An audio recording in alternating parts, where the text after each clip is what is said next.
This video is not a prediction about home prices, and it is not a personal instruction to buy or avoid a property. The goal is narrower and more useful. Turn the mortgage decision into a household cash flow stress test. Many buyers ask about the quoted rate, the monthly payment, and the amount a bank is willing to approve.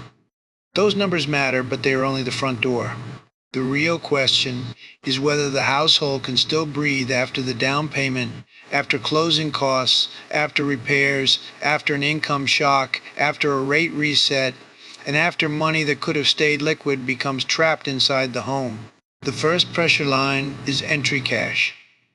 The down payment is not the whole starting cost. Buyers also need to include closing costs, taxes, legal or administrative fees, moving, furniture, appliances, and the small repairs that appear immediately after moving in. A household can look wealthy before the closing date and fragile the day after. A stronger test starts by protecting an emergency reserve first, then asking what price range remains possible with the cash that is actually available for the purchase. The second pressure line is total monthly cost. A mortgage calculator often highlights principal and interest, but home ownership creates a full bundle of recurring obligations. Property tax, insurance, building fees, maintenance reserves, commuting costs, utilities, and existing debt all compete for the same income. A payment that is technically affordable can still turn every month into a squeeze. The better question is not whether the payment clears in a normal month, but whether the whole household budget still has room in an expensive month.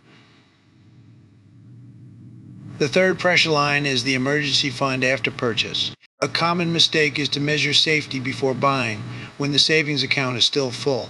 But after the transaction, the home cannot easily be sold in small pieces to pay for a medical bill, car repair, or job transition.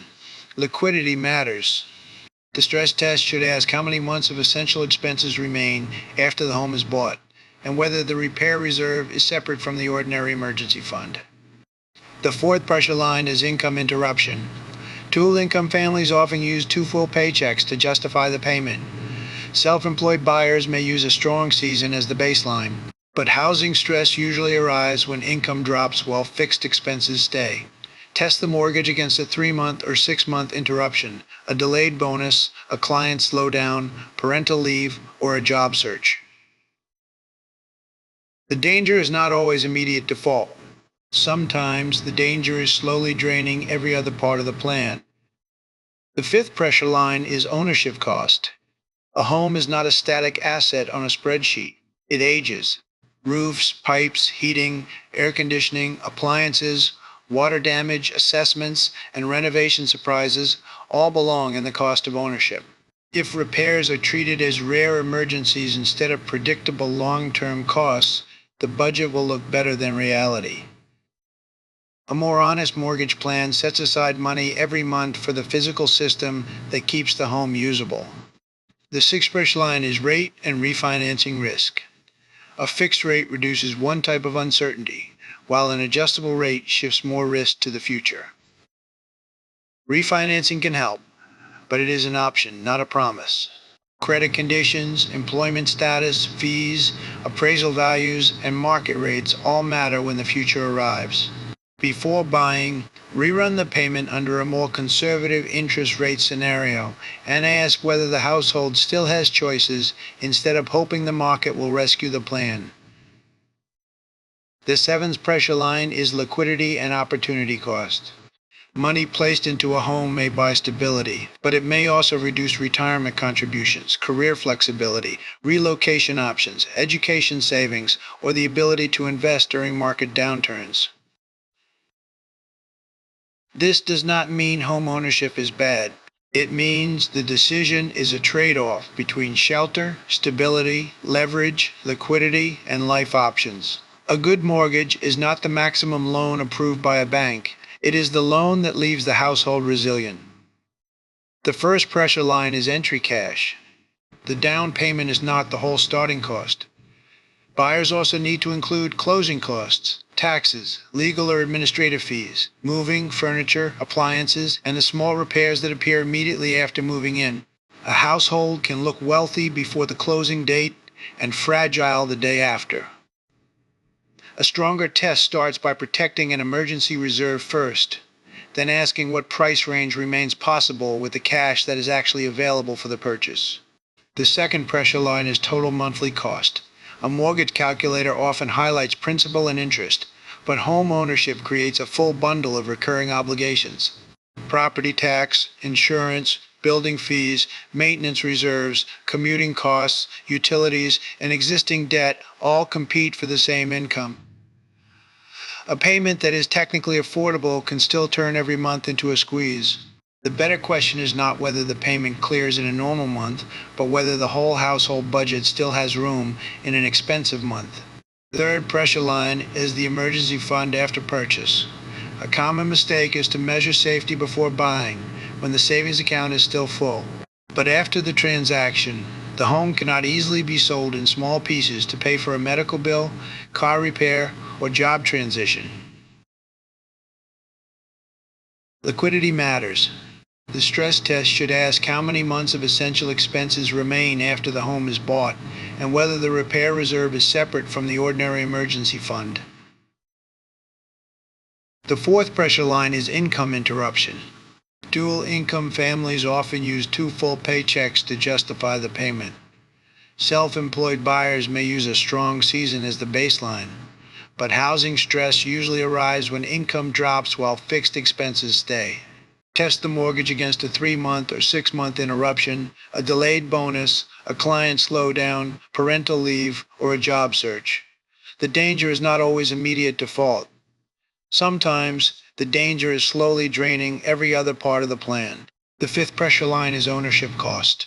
A home is not a static asset on a spreadsheet. It ages. Roofs, pipes, heating, air conditioning, appliances, water damage, assessments, and renovation surprises all belong in the cost of ownership. If repairs are treated as rare emergencies instead of predictable long-term costs, the budget will look better than reality.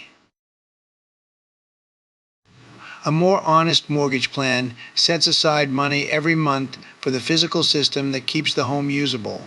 The sixth pressure line is rate and refinancing risk. A fixed rate reduces one type of uncertainty, while an adjustable rate shifts more risk to the future. Refinancing can help, but it is an option, not a promise. Credit conditions, employment status, fees, appraisal values, and market rates all matter when the future arrives. Before buying, rerun the payment under a more conservative interest rate scenario and ask whether the household still has choices instead of hoping the market will rescue the plan. The seventh pressure line is liquidity and opportunity cost. Money placed into a home may buy stability, but it may also reduce retirement contributions, career flexibility, relocation options, education savings, or the ability to invest during market downturns. This does not mean home ownership is bad. It means the decision is a trade-off between shelter, stability, leverage, liquidity, and life options. A good mortgage is not the maximum loan approved by a bank. It is the loan that leaves the household resilient. The first pressure line is entry cash. The down payment is not the whole starting cost. Buyers also need to include closing costs, taxes, legal or administrative fees, moving, furniture, appliances, and the small repairs that appear immediately after moving in. A household can look wealthy before the closing date and fragile the day after. A stronger test starts by protecting an emergency reserve first, then asking what price range remains possible with the cash that is actually available for the purchase. The second pressure line is total monthly cost. A mortgage calculator often highlights principal and interest, but home ownership creates a full bundle of recurring obligations. Property tax, insurance, building fees, maintenance reserves, commuting costs, utilities, and existing debt all compete for the same income. A payment that is technically affordable can still turn every month into a squeeze. The better question is not whether the payment clears in a normal month, but whether the whole household budget still has room in an expensive month. The third pressure line is the emergency fund after purchase. A common mistake is to measure safety before buying, when the savings account is still full. But after the transaction, the home cannot easily be sold in small pieces to pay for a medical bill, car repair, or job transition. Liquidity matters. The stress test should ask how many months of essential expenses remain after the home is bought, and whether the repair reserve is separate from the ordinary emergency fund. The fourth pressure line is income interruption. Dual income families often use 2 full paychecks to justify the payment. Self-employed buyers may use a strong season as the baseline, but housing stress usually arrives when income drops while fixed expenses stay. Test the mortgage against a 3-month or 6-month interruption, a delayed bonus, a client slowdown, parental leave, or a job search. The danger is not always immediate default. Sometimes the danger is slowly draining every other part of the plan. The fifth pressure line is ownership cost. A home is not a static asset on a spreadsheet. It ages. Roofs, pipes, heating, air conditioning, appliances, water damage, assessments, and renovation surprises all belong in the cost of ownership. If repairs are treated as rare emergencies instead of predictable long-term costs, the budget will look better than reality. A more honest mortgage plan sets aside money every month for the physical system that keeps the home usable. The sixth pressure line is rate and refinancing risk. A fixed rate reduces one type of uncertainty, while an adjustable rate shifts more risk to the future. Refinancing can help, but it is an option, not a promise. Credit conditions, employment status, fees, appraisal values, and market rates all matter when the future arrives. Before buying, rerun the payment under a more conservative interest rate scenario and ask whether the household still has choices instead of hoping the market will rescue the plan. Seventh pressure line is liquidity and opportunity cost. Money placed into a home may buy stability, but it may also reduce retirement contributions, career flexibility, relocation options, education savings, or the ability to invest during market downturns. This does not mean home ownership is bad. It means the decision is a trade-off between shelter, stability, leverage, liquidity, and life options. A good mortgage is not the maximum loan approved by a bank. It is the loan that leaves the household resilient. Use the 7 lines as a practical checklist: entry cash, total monthly cost, emergency reserves, income interruption, ownership costs, rate and refinancing risk, and liquidity or opportunity cost. Bank approval measures the bank's risk. Your job is to measure your household's risk. If every line still has a margin of safety, the mortgage is closer to a plan. If several lines are already tight before anything goes wrong, the rate may be attractive, but the structure may be fragile. This content is for education only and is not personal, financial, lending, tax, or real estate advice.